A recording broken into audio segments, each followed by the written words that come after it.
ہوئی۔ عدالت نے درخواست پر وفاقی حکومت اور تفتیشی افسر کو نوٹس جاری کر دیے۔ مزید تفصیلات جانتے ہیں آج نیوز کے نمائندے عدیل سرفراز سے۔ جی عدیل، مزید بتائیے کس حوالے سے؟ جی بالکل، جسٹس اعجاز الاحسن کی سربراہی میں 3 رکنی خصوصی بینچ نے آج شہباز گل کی اس آئینی درخواست پر سماعت کی ہے، جس میں انہوں نے جو زیر حراست ٹارچر اور جو ریمانڈ دینے کے خلاف اپنا موقف اپنا رکھا ہے، جس پر آج عدالت نے سماعت کرتے ہوئے نوٹس جاری کیا ہے وفاق کو، اور اس کے ساتھ ساتھ جو تفتیشی افسر ہیں شہباز گل کے کیس میں، ان کو بھی عدالت نے اب آئندہ سماعت پر ذاتی حیثیت میں طلب کر لیا ہے۔ آج کی سماعت میں جسٹس مظاہر علی اکبر نقوی نے کچھ اہم سوالات اٹھائے ہیں۔ انہوں نے سب سے پہلے پوچھا ہے کہ آپ ہمیں بتائیں کہ انہوں نے یہ تقریر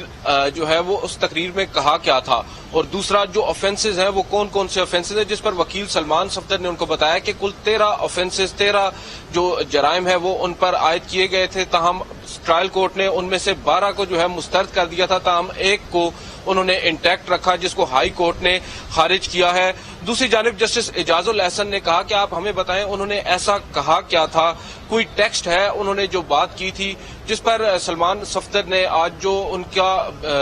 جو ریکارڈ کے اوپر جو ٹیکسٹ موجود تھا، جو انہوں نے ایک ٹی وی چینل کو بیپر دیا تھا، اس کا ٹیکسٹ پڑھا عدالت کے اندر، اور اس کے اوپر پھر مختلف جو ہیں وہ سوالات بھی اٹھائے گئے ہیں مختلف معزز ججز کی جانب سے۔ جسٹس مظاہر علی اکبر نقوی نے یہ سوال اٹھایا کہ آپ نے جو مبینہ تشدد ہے اس کا معاملہ کیا ٹرائل کورٹ کے سامنے اٹھایا، کیا الگ سے آپ لوگوں نے کوئی درخواست فائل کی تھی، جس پر وکیل نے یہ بتایا کہ الگ سے اس پر پروسیڈنگز نہیں ہوئی اور نہ ہی الگ سے کوئی درخواست دائر کی گئی ہے، تاہم جو ٹرائل کورٹ کے آرڈرز ہیں ان کے اندر موجود ہے اس ٹارچر کا ذکر، اور ایک معزز جج نے ٹرائل کورٹ کے معزز جج نے یہاں تک بھی لکھا ہے کہ ان کے جسم پر بروزز بھی ہیں، جس پر جسٹس مظاہر علی اکبر نقوی نے کہا کہ اگر جج صاحب یہ لکھ رہے ہیں کہ جسم پر بروزز کے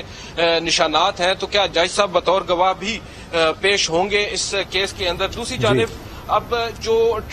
ریمانڈ ہے اس کے اوپر جو اپنے تشویش کا اظہار کرتے ہوئے جو وکیل ہیں سلمان صفدر، انہوں نے کہا کہ ایسا ریمانڈ کبھی بھی پاکستان کی تاریخ میں نہیں دیا گیا۔ دوسری جانب جب ان سے ریمانڈ کا طریقہ کار پوچھا جسٹس مظاہر علی اکبر نقوی نے، تو وہ اس کو بتانے میں شاید ان کو مشکل درپیش آئی، جس پر جسٹس مظاہر علی اکبر نقوی کافی برہم بھی ہوئے اور ان کو بار بار انہوں نے ان کی بات کے دوران ٹوکا، جس پر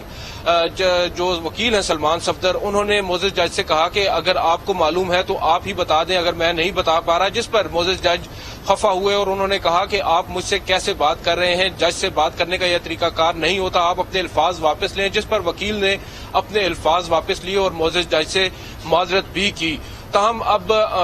دیکھا جائے کہ عدالت نے آج جو شہباز گل ہیں ان کی درخواست پر نوٹس بھی جاری کر دیا ہے، اور تفتیشی افسر کو اب آئندہ سماعت پر